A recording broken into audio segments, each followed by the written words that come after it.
tuvugana aho tugeze byaba ihingwa byiza cyane kuko ibisheke byacu nabyo bifite umumaro munini cyane. I'm Thiru, General Manager Kabuye Sugars. I would like to brief about our factory, Kabuye Sugars. Thank you for your support and display. Our factory is we started the factory after 1997. We are the first privatized factory in Rwanda. During 97, we took over the factory from public auction, and it was a small factory during that time. It's a 200 tons of cane crushing capacity. Gradually, management has invested and improved to 600 tons of cane crushing capacity per day. So after that, we started our own power generation also. From 2006, we are producing our own power for factory operations. We have the capacity to produce 17,000 tons of sugar in a year. This is the maximum capacity we can produce. Due to climatical changes and other factors, year after year from 2011 onward, 2012 onwards, we are losing the sugarcane area. Unseasonal rains and this climatical factor is disturbing lot of, bringing lot of floods. This has spoiled a lot of cane, around 30 to 50% of the sugarcane crop in and around Nebrongo and Nebugogo river area. We have 5,000 hectares of sugarcane, out of which farmers are supplying 60% of the sugarcane. Remaining 40% comes from our own estate. Farmers also have the same problem of flooding. So after 2012, we are facing some flooding issues. We hope Ministry of Agriculture is in the final stage of construction of Nebrongo 2 dam that will support us, not only sugarcane crop, most of the agriculture crops on the banks of Nebrongo and Nebugogo Akagira river. So this dam we are expecting eagerly, that will partially control the floods. So our production will be better. In the meantime, we have submitted our business plan to government of Rwanda also for expanding the factory in a different location. Habimana Sir, abashinzwe administration mu Rwanda rukoresha Kabuye. Niyo koko uruganda rw'isukari Kabuye ni rumwe mu ruganda rukoresha abakozi benshi cyane, kubera ko hano mu ruganda dufite abakozi bahoraho bagera muri 550 mu mirima y'ibisheke, tukagira abakozi bagera mu 10,000. Mu buryo bwo kugira ngo abakozi bashobore gukora neza, bashobore gutanga umusaruro kandi bashobore gutanga serivisi nziza, abakozi bari muri za departement zitandukanye. Nka hano mu ruganda, ubundi uruganda rw'isukari ni uruganda rutegera guhagarara, ni uruganda rukora amasaha 24, ni uruganda rukora buri munsi, kubera ko imiterere y'igisheke ni uko iyo igisheke umaze kugitema mu gihe gitoya gishoboka ugomba kuba ukigejeje ku ruganda, kandi igejeje ku ruganda naho ntabwo gitegereza umaze kugikanda kuvana umutobe nawe usaba kugira ngo ukoremo isukari mu gihe gitoya.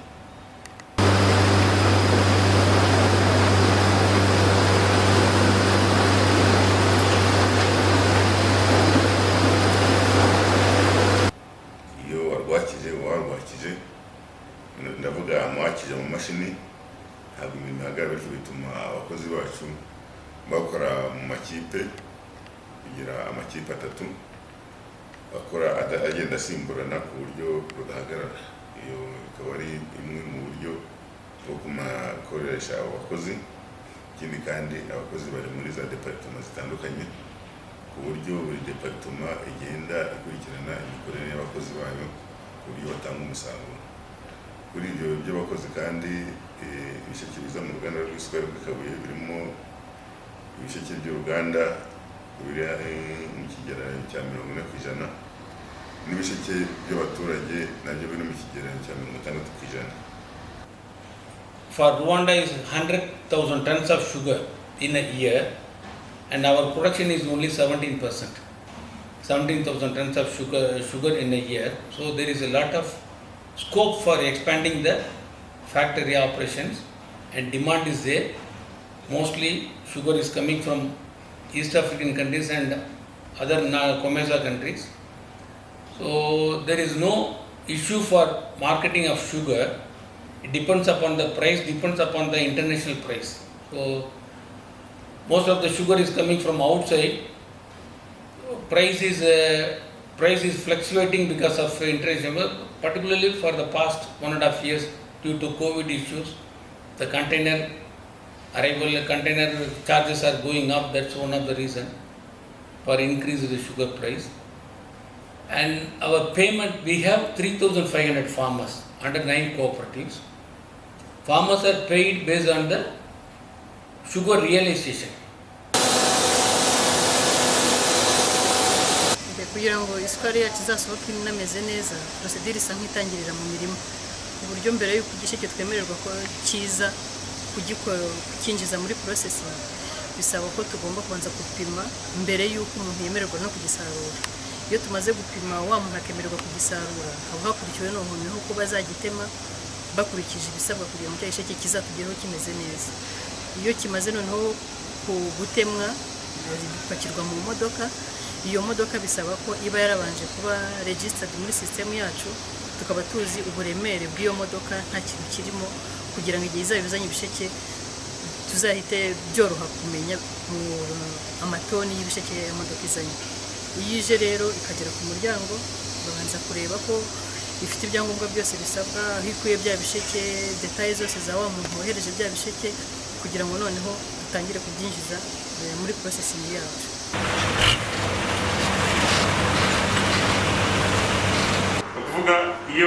iyo bapimye imodoka yaba ipakiye ibisheke, yaba ipakiye isukari, yaba ipakiye izindi product zose zikorwa hano ku ruganda, byose biza muri iyi seriveri dufite hano.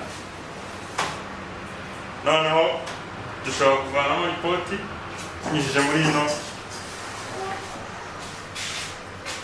iyi mashini dufite hano, muri ino computer dufite hano. Iyi niyo dukoresha yaba ibisheke twakiriye bivuye ku matera atandukanye, yaba peroma zose cyangwa se payment cyangwa se fagitire zose tugiye kwishyura, byose biva muri iriya seriveri bikoreshejwe muri system none dufite dukoresha. Nitwa Mukandekezi Berata, nuye mu murenge wa Mageragere, akagari ka Kavumu, umudugudu wa Nyarubuye. Iki gishanga rero mbere twagihingagamo imyaka ibonetse ari yo yose, ibishyimbo, ibijumba, imyumbati, amasaka, ibintu nk'ibyo. Igihe kirageraho twumva baratubwiye ngo nituvemo, ngo hagiye kuza umushinga wo guhinga ibisheke, ngo hari umuhinde ugiye guhingamo ibisheke. Ubwo ngubwo rero biratugora, twibaza ukuntu tuzahinga ibisheke, se abana bacu bazicwa n'inzara, tuzabirya se? Nuko ubwo biratunanira, bamwe barabyihorera, mbese turari ku muhinda ahinga ibisheke. Igihe kiragera tugiye kumva twumva baratubwiye ngo ni twishyira mu mashyirahamwe, dufonda amashyirahamwe, hanyuma tujyemo dufate imirima, baduha imirima duhinge. Ubwo bamwe barabyakira, abandi ntibabyumva, ariko twe twishyira hamwe nyine nk'amashyirahamwe, dukora amashyirahamwe, turaza baduha igishanga nyine, akatubwira ati murimo nagenda afata, mbese ishyirahamwe rifate aho rishoboye guhinga rihinge.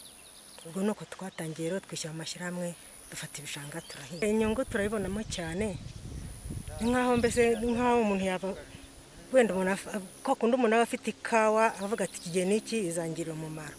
Ibisheke byacu nabyo bifite umumaro munini cyane, ku buryo iyo tubihinze turasarura, umuhinde akaza uruganda rw'i Kabuye mbese baraza tukabasarura, bakaduha igihe byaba byeze, bakabipima bagasanga bireze, tukabisarura tukabishyira no ku muhanda, bakaza bakabidutwarira.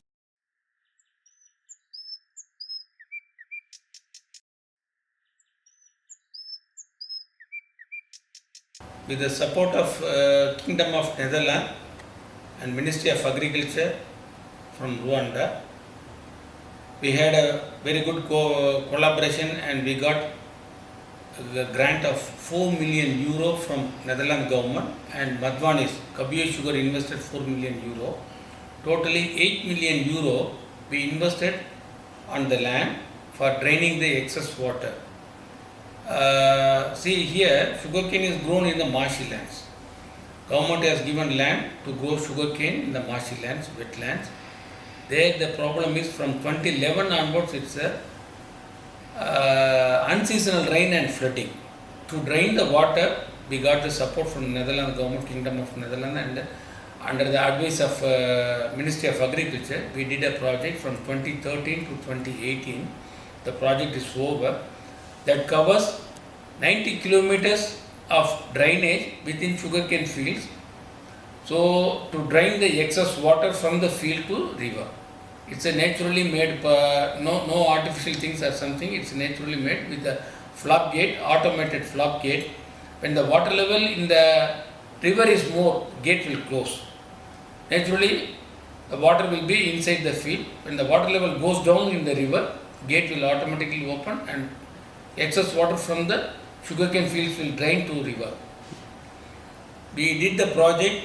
This is supporting 52% to farmers and 48% of the land to Kabuye Sugar.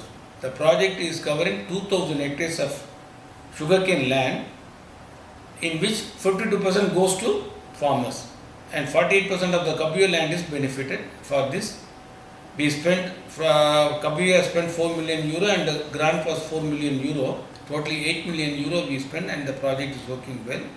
Because of this project, we are able to get quality cane now. So this will improve the sugar output as well as the cane output. Uyu ni umunzani uruganda rw'isukari rwa Kabuye dukoresha dupimaho imodoka zituzanira ibyo tuba twaguze, tuvuga ngo ni ibisheke, inkwi ndetse n'ibindi byose uruganda ruba rukeneye muri rusange bikenera gupimwa mbere y'uko byishyura. Akaba ari nawo munzani dukoresha n'ubundi mu byo twagurishije, kuvuga isukari, merase n'ibindi byose n'ubundi bikoreshwa kuri uno munzani. Tukaba dufite na seritifika y'ubuziranenge nk'uko mwabibonye imbere hari. Icyo twakoze kugira ngo umusaruro ubashe kwiyongera, nk'uko nigeze kubibabwira, imwe mu mbogamizi dufite ni ukubona aho duhinga kandi dukunze kugira ikibazo cy'imyuzure. Mu rwego rwo kugira ngo dushake igisubizo cy'imyuzure, twakoze umushinga mu gishanga cya Nyabarongo, akaba ari umushinga dutwaye miliyoni 8 z'amayero. Umushinga wari ugamije kugira ngo ducemo ingarani, dushyiremo uburyo bwo gutangira amazi, noneho kandi imyuzure n'ibibaye amazi ashobora kuva mu gishanga ku buryo bwihuse. Ni ukuvuga igisheke ubundi iyo kirengewe n'amazi gishobora kumara nk'icyumweru, ariko nk'iyo gifite amezi 6 gishobora kumara ibyumweru 2. Igihe rero icyo twakoze ni ukuvuga imyuzure ntabwo dushobora kwihagarika, ariko twakoze ku buryo n'iyo imyuzure iramutse igiye mu gishanga amazi ashobora kuvamo ku buryo bwihuse. Kubera iyo mpamvu ubushobozi bw'uruganda twarabwaguye, uruganda twaruvanye ku bushobozi bwo gusya toni 200 z'ibisheke ku munsi, ubu tugeze kuri toni 600. Murumva ko ubushobozi bw'uruganda twabukubye inshuro 3. Ibyo byanyuze muri uwo mushinga rero twakoze wo kugira ngo dutunganye igishanga, kandi igishanga twagitunganije ntabwo ari ku ruhande rwacu twenyine no ku baturage, ku buryo n'umusaruro uva kuri hegitari imwe warazamutse uva kuri toni 50 ugera kuri toni 80, toni 100.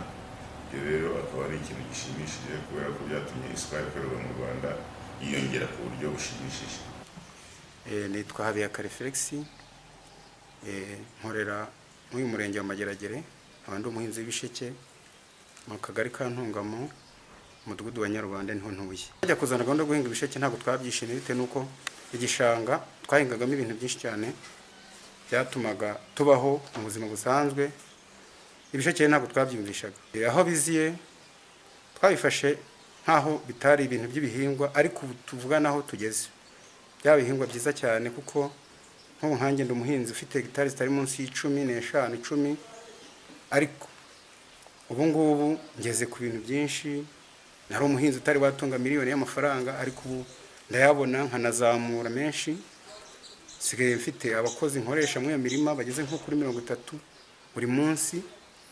Iyo mirima abo bakoramo nabo ibatunzeho imiryango yabo, bakuramo ayo bishyura za mituweli, ayo bariha abana ku mashuri, arabatunze muri make. Usanga rero igihingwa cy'ibisheke abantu bose kibafitiye akamaro bitewe nuko twabyishimiye kubihinga. Murakoze. Ngewe aho ngeze sinarigize ntungamire nkuko nabikubwiye, ariko ubu mfite ibikorwa byinshi bishobora kubyara amafaranga menshi.